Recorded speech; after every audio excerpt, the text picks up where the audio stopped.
So while the West is sleeping, China is importing undercover, without knowing, quietly gold from South America and from other key nations into China, building up its gold reserve. We have to be clear, China is miles ahead of the West.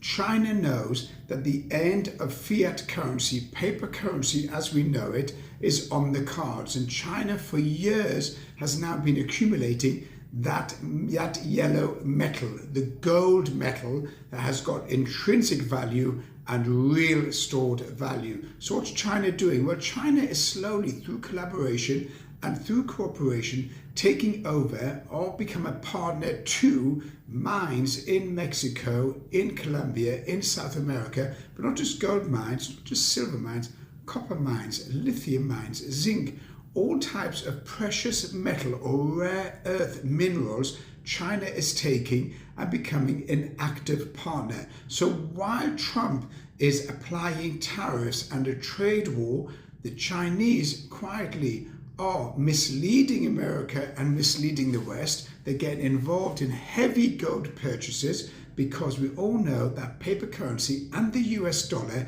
in a matter of time is coming to an end. Now, Trump can threaten China as much as it wants, and it can threaten anyone who tries to devalue or debase the value of the US dollar, but effectively nothing is going to stop the US dollar falling unless, of course, there is huge repayment of US debt and a cutback and austerity in spending in the US, and that's not going to happen. What's going to happen is it's going to be further increase, rising debt, rising payments, rising borrowing, and rising interest rates. So that's going to push everyone over to gold. Now, other central banks and sovereign funds have recognized this, and they themselves are buying gold, but nowhere near the levels of China. So official PBOC records into China show that they've bought around about